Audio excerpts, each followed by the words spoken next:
Hi guys, this is SVB doing another VOD review. Today I'm with Bobbeh, who sent me some gameplay from his Orisa on Dorado. He's a master level player, so bear in mind that is a very high SR in the grand scheme of things. You know, that puts you in the top couple percent of players.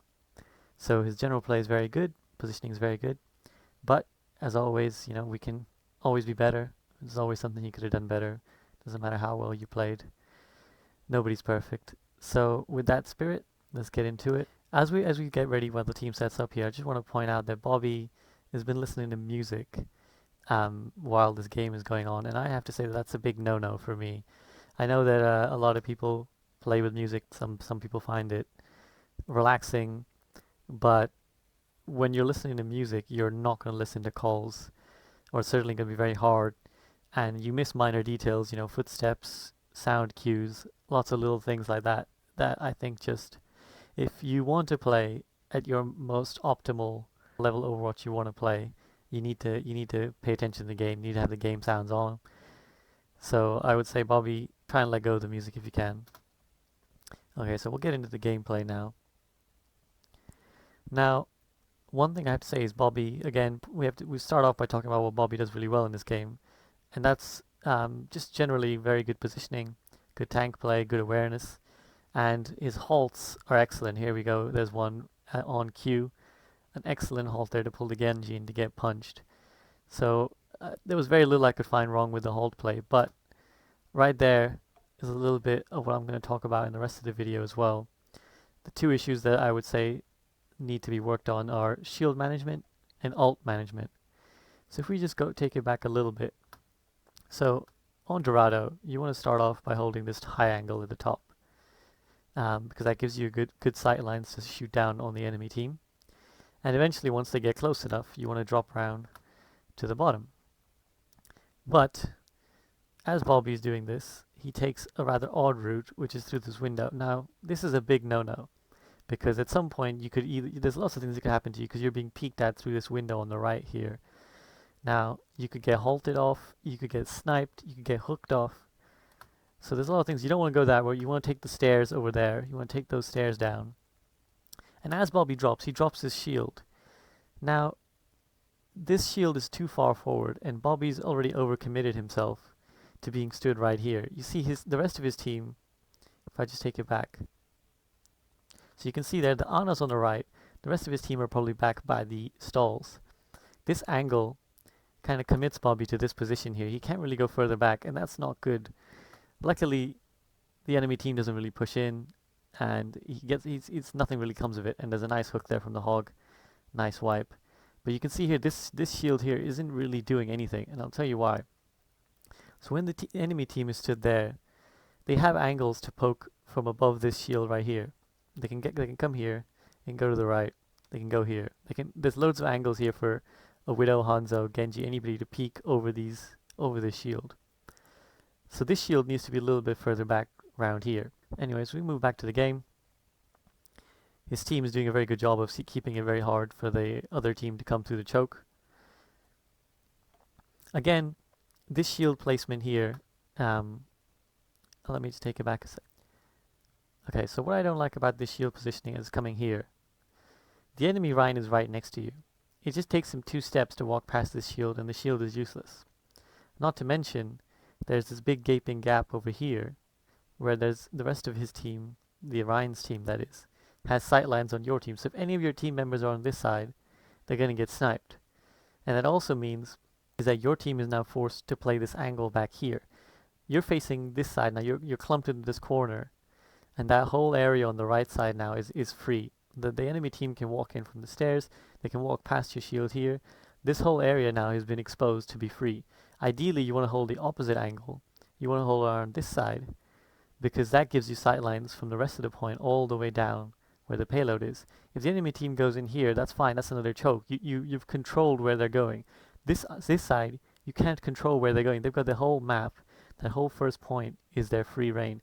This area you can control.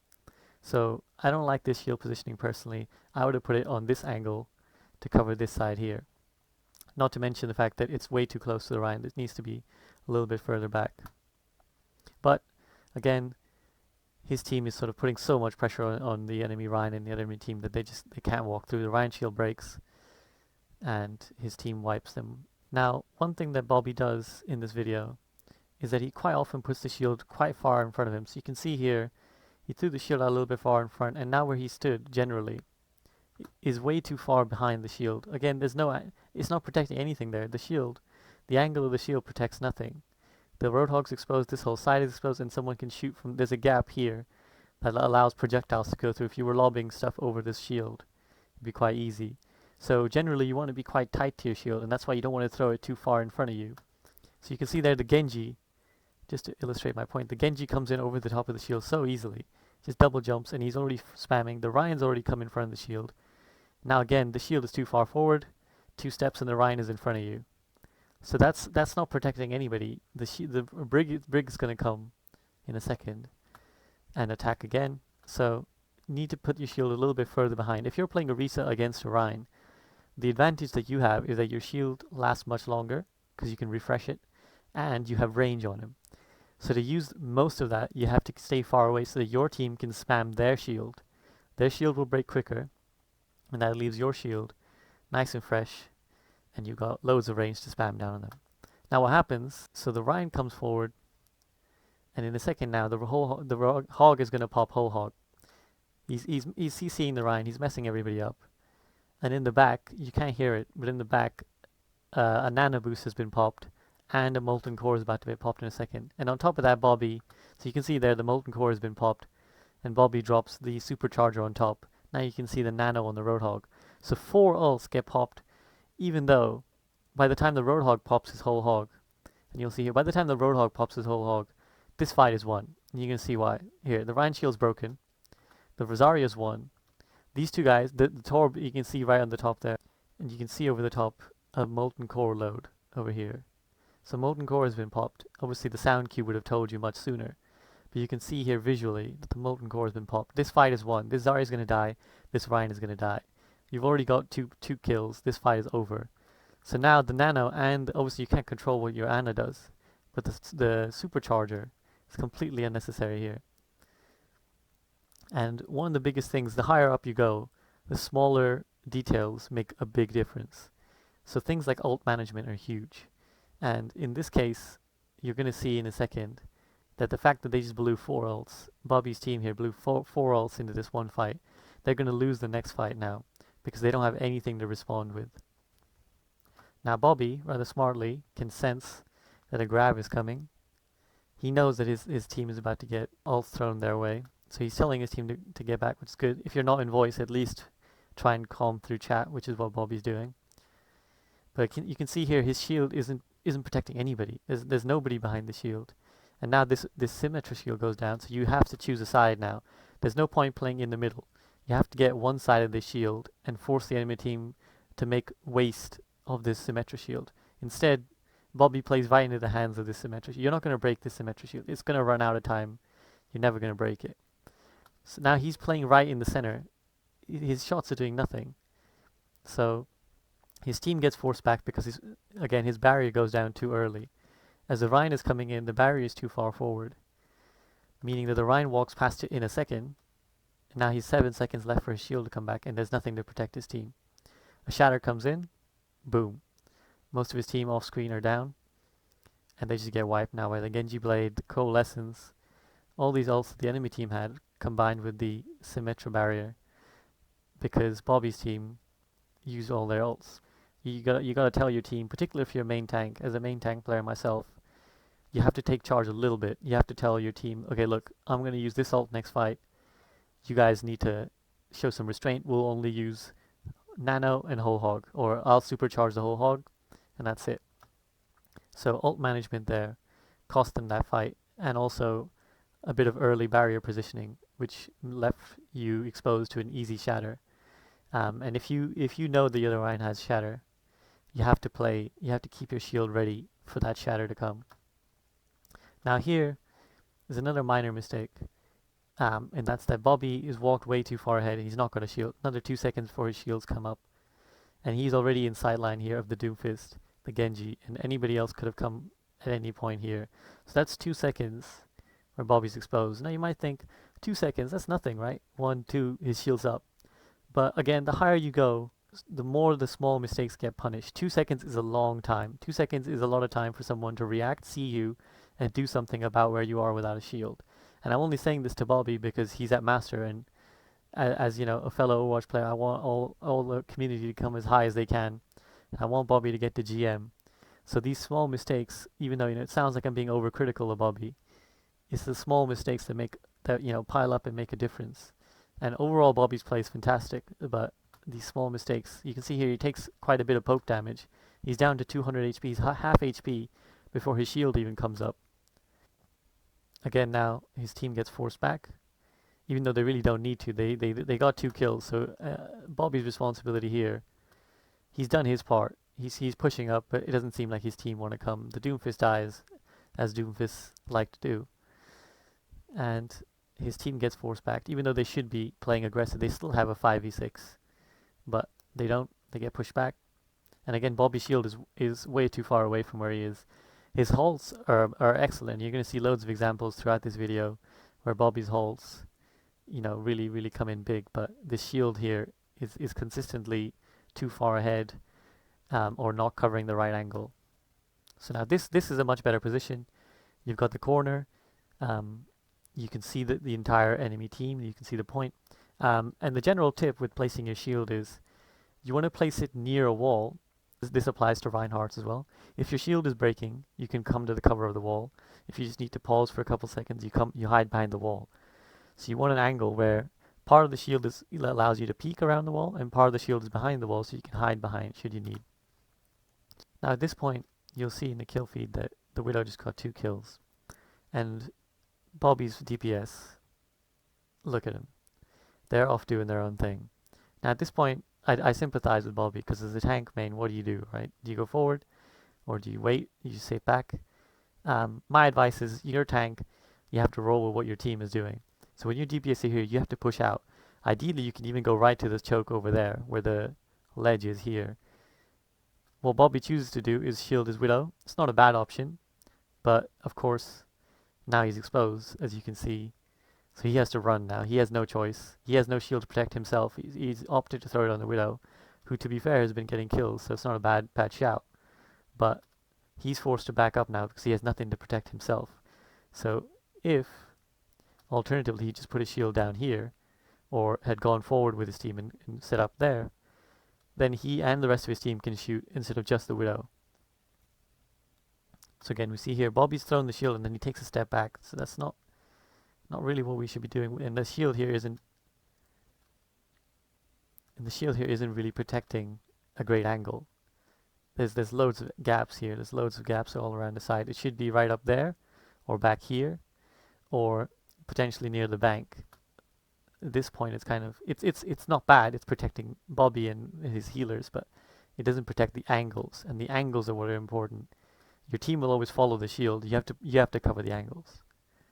Now, the Genji Blade gets shut down, and again, Bobbeh's team does a really good job of just putting pressure on the enemy team. They're kind of trickling at this point. The Rhine gets killed late. Now the nice, again, big ult. That's the thing with Orisa's ult. It's so powerful, particularly if you call out, because it's just a free shot for any of your team. Here the ult comes in and slap the Widow's headshot straight into the Brig's head. That's satisfactory. A ult is really a great offensive weapon, and people underestimate just how powerful a ult is. Now this is another big no-no. Now, let me just let this clip run, and then I'll tell you what's wrong about this. So just see here, the Widow's getting killed, so Bobbeh's like, yeah, I'm going to put a shield on this Widow. But look at how much time Bobbeh spends. Obviously, this happens to all of us, right? I can't lie and pretend like I haven't messed up the in-air Orisa shield toss. But let's count here. 1, 2, 3, 4, 5, 6, 7, 8, 9, 10 seconds. Bobbeh and his team are without a shield. Okay, the rest of the enemy team is dead, or quite a few of them are dead. But 10 seconds is a long time. That's enough for anyone to respawn, and anybody else who was there for easily come in.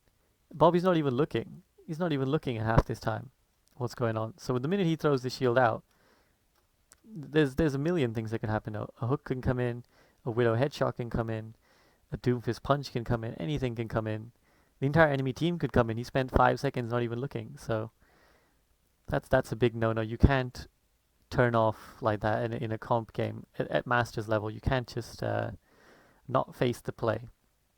So that's a big no-no there. That's probably the first, I would say, actual major mistake from Bobbeh there. The others are sort of minor shield positioning that as he sort of thinks about it, I think he'll correct. But that's you're just asking to die there. A rule of thumb, you need to think about when you're placing your shield, why are you placing it? What are you covering? What are you trying to achieve with every shield? Like, that's a good shield, right? Because he sees here, oh, there's a Torb turret. Let me cover that. Let me cover that turret. So there's a purpose behind this shield. But sometimes when you throw a shield out, there's no purpose. And this applies to, I've seen this in a lot of Orisa players. They're just throwing a shield out because they want to throw it out on cooldown. Now this is an excellent supercharger positioning. So just for anybody watching, so Bobbeh throws the shield out and then a supercharger around the corner, meaning the enemy team have no sight line on it, whereas your team all get the beam. So that's excellent. But the shield is again maybe a bit too far forward. As you can see, the Rhine walks in front of the shield and just shatters because the shield is too far away. It's not covering anybody. He throws the shield out and comes back. So that's not the most optimal shield usage there. But again, the molten load proves too much. Doomfist punches a couple people, and the enemy team can't even touch the point. So attack run. Bobbeh's team is going in with solo heals, which is not ideal. But you'll see here that Bobbeh's team has a bit of trouble pushing through the choke. The McCree keeps flanking. He pops the Ana there, and they just can't get through this choke. And the reason is that with Orisa you have a static shield, meaning that you can't, once you put it on, you can't push it forward. So the minute that Bobbeh puts his shield down, his team are committed to that spot and no further. So when you throw the shield out onto the payload, as Bobbeh does here, you're dependent on the payload to move the shield for you. And when the enemy team contests, as they do, the payload doesn't move, means your shield doesn't move, and that means your team doesn't move. So if you want to gain progress, you have to be more aggressive with your shield. You have to put it out here. You have to come forwards and say to them, all right, come guys, let's go. You got to make the angle for your team, because naturally when people see a shield, they want to play behind it. So if you want to guide your team forward, and that's your job as main tank, your job is to make space, is to push your team forward and say, come with me guys. So if you want your team to come with you, you have to put the shield out here. You have to come forward, and you can even be aggressive. You can even go and put the shield in front of the other Orisa shield and just walk. And because you have a Roadhog and you have a Reaper in your team, as you can see there in the icon, you're going to break their shield faster if you just get your team to focus the enemy barriers. I know some people don't like comms. I know guys that comms can be very toxic. But when you come into a game, you have to try. You have to try and calm. If your team is toxic, okay, just go be quiet, get out of voice chat, mute some people. But when you start a new game, you have to be optimistic that your team is going to communicate with you, that your team is going to play with you. And you need to make some call outs, because they make a big difference. Just try and build yourself up. I know it's not the best environment, and the Overwatch community has a lot of work to do, but it does make a difference. So if you just get on comms, tell your team, come on guys, we're going forward. See there, the Orisa's low. Now's the time to push forward. Put your shield here, so that they have to back up, and then you have free shots on this Orisa. But instead, Bobbeh just kind of relies on the payload to push the shield for him, and in that time the Orisa gets healed up, and the Doomfist is just flying in, and he's not gonna get anything done. He flies back out, the Widow dies, and now the push is over because you've lost 2 people. So you're gonna see here a good example of what I mean from the enemy Orisa. So you can see here that Bobbeh's team is under pressure. The shield is broken, the Roadhog is pushing. Bobbeh puts his shield again on the payload. It's kind of, I don't blame Bobbeh, but this is a bit of a robotic approach to shield play, which is that always put on the payload. No, that's protecting absolutely nobody. The enemy Orisa has done the right thing, which is walk past Bobbeh's shield, and he's put it in front of Bobbeh's face to say, well, now what are you going to do? Because his team comes up, and now they've got all this positioning, and Bobbeh can't even touch the payload. What you're going to see here is Bobbeh, once the shield comes back up, Bobbeh tries to push. He throws the shield up, and here in the back you hear high noon. Now, this is a minor thing. Never halt. a high noon in this scenario. All you're going to do is pull him down to where your team is. Let these guys deal with him. Let the Hog deal with him. Let the Torb deal with him. Shoot his head. Do not halt him. Because if your team has gotten undercover back here, around the side on the left, they're gonna get high nooned. Thankfully, the McCree uses it early. He just kills the Widow, so it's not as much as damage as could have been done. So now the call goes out in Bobbeh's team to use the left side and try and push from there, and that's a good call. Bobbeh comes in nicely, and they catch the Roadhog here, but he manages to slip. Still, this is a good angle to push. So again, now there's a mistake. Bobbeh's thrown his shield out way too far ahead of him. It's not. He has to be either down there to use the shield, or the shield needs to be up here. Instead, the Hog walks in front of his shield. He knows that Bobbeh has no fortify. He hooks him, shoot, and then here comes the whole Hog. Now, thankfully for Bobbeh, he goes down to 20 HP. But his Ana smash, nice nade, heals him up. His Torb kills the Roadhog, and off they go. But mistake number 2. The Supercharger gets put way back there, and by the time his team actually comes around the corner, the Supercharger's been cut off, because the Supercharger's way too far away. It's too early. Not to mention, a Nano Boost has been thrown in again, so we're back into overcommit territory, because the Hog was already dead, and there was no one else around there. So at this point, we'll go through it again. You can see here the Hog dies. So you've got that advantage, 5v6. Alright, you don't need to push ults necessarily. You can win this vanilla as long as you play right. So you push forward. Now you see that the McCree's dead. Obviously, Bobbeh's used his Supercharger already, but that's way too far back. You need to walk beyond this corner. And if you do, you're going to lose the Supercharger. So that's a little bit of a positioning error for the Supercharger. You can see now that the Doomfist has killed the McCree. So the rest of your team has no need to pop ults, but there goes the Nano on the Torb. And you win the fight, but now you're down 2 ults that did nothing in the actual fight. And we're going to see here, even though Bobbeh's team continued to get some kills, this stick, boom. That is how you turn a fight. The Tracer sticks Bobbeh. He does the right thing. He fortifies and he stays in the position. That's exactly what you have to do in that scenario. But unfortunately, his Torb and Ana, they get a bit of the boom town. They get destroyed. And that fight turns there. At this point, Bobbeh needs to back up, and the call actually comes out in the comms to back up. You can see here there's a McCree behind, they kill him. So Bobbeh thinks, alright, we can win this. But really, he needs to be a couple steps back, shielding his team, so they can group his 6 and push forward. Because you can see here from the infra sight, I'll take you back a second. As you can see from the infra sight that the Brig's coming back, there's a Moira coming back, and there's 2 here. So you've got 2 tanks and 2 healers. That's all the enemy team needs to survive. And you're down at least 1 or 2 players. So you need to just take a step back, wait, and go again. But instead, the kill trading continues. And in that scenario, having blown their ults, Bobbeh's team is at a disadvantage. Again, the shield is on the payload, so when the payload moves away, the Hog can just walk in front of the shield.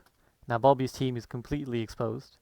Over here, the Torb comes in with Molten Load, and now we're going to see a great halt from Bobbeh. Boom. 3 players into the Molten Core. At this point, his team should win the fight. But the sort of organization isn't there. His team are playing 1 healer, meaning that the longer a fight goes on, the worse chance they have. And the enemy team, just out of the fact that they've got 2 solid healers, they survive the fight. They come in, and they wipe Bobbeh's team. But what I do want to mention here is that at this point, Bobbeh's team is dead. His Widow got the Roadhog, but that's 2 losses there. The Hog, the Doomfist, they're down. And again, now the Widow's down. At this point, Bobbeh needs to die. He needs to reset. He needs to just stop fighting, run into as many enemies as he can, and just die. Instead, Bobbeh tries as hard as he can, using his natural instincts to try and stay alive. And what does happen? He spends another 5 seconds alive, meaning that now, by the time he's actually dead, there's 12 seconds left. So he's physically just about got enough time to spawn again, and if his team triggers over time, he can get back into the point. Now, at this point, Bobbeh knows he's only got one life. He's got to switch. You're never going to get back to the payload with 7 seconds left as Orisa. You're never going to get back to the payload. 2 seconds. So you got 5 seconds. 2 seconds spawn time. 7 seconds left. 5 seconds is not enough to get to the payload as Orisa. You have to switch at this point. You have to go D.Va or Winston. You have to get to the point quicker. And Bobbeh thinks about it. He thinks about it, and I'm guessing what stops him is this. His 85% ult meter. But, as you're going to see in a second, even if you're close to ult, but you can't reach the payload, you have to switch. Because the ult is going to be pointless. Right here, though, taking it back 1 second, is a great play from Bobbeh. The McCree high noons, I don't know what he's thinking. He could be right there, and that'd be a much better angle. He comes all the way around. He wants to high noon at this big angle, but anybody could just duck around the corner either sides. So he goes for this hero play, but Bobbeh throws this amazing shield, blocking off the McCree's angle. Then he fortifies to make it longer for the McCree to zone in on his high noon. Gets behind the shield, dinks the McCree's head. See you later, cowboy. So that part is great. But, as you can see here, by the time Bobbeh gets to the point, most of his team is dead. There's only a Doomfist left with him, and a Sombra who's just hacked the hog. Now at this point, this is what I mean, if he had switched to Winston, he would have been here a couple seconds sooner, he would have been in the fight a couple seconds sooner. So you can see here, by the time that Bobbeh gets his ult, he's dead. 2 seconds of ult, and he gets wiped out by the Coalescence and the Brig. The fact that Bobbeh had his ult up is basically inconsequential. He had 1 second of ult that did nothing. We don't know whether Bobbeh's team would have won this fight or not, but there are things that at least you can do as your own player. You can't help it if your team plays solo healer, so you can't help it if your team is picking a weird comp, but you can do the things from your point of view that are right. And there were a few things. Overall, what I would say is that Bobbeh's general Orisa play is very good. That's self-evident by the fact that he's in Masters. His halts are amazing. I can find almost no faults with his halts. That's quite the tongue twister. But his shield play has a lot to be desired, and a couple of times the Supercharger management was definitely off. At defense on the first point, the Supercharger use could have definitely swung the fight. And again, in that second to last fight, when he was coming from the high ground, the Supercharger was completely wasted. And at the end, he should have switched. So those are the main complaints, Bobbeh, that I would have for the game. But overall, I think you're a fantastic Orisa player. It's a shame that your team decided, for whatever reason, that they were not going to play the most optimal comp. They were still doing callouts. To be fair to them, to their credit, they were still calling out and communicating nicely. But sometimes even a good hold, as you did have on defense, isn't enough. You need to do the attack properly, and you need to do the basics properly. And in that case, as an Orisa, you need to be trying to drive your team forward instead of just shielding the payload. So that's all I've got for today, guys. Thanks to Bobbeh for submitting the video. Again, I hope you managed to climb up Master and get into GM, because your Orisa play is very good. Try and turn off the music if you can. Try and get into comms if you can, because as main tank, that kind of stuff makes a big difference. But otherwise, good luck, and I hope you guys enjoyed this video. I'm SVB, and this was another VOD review.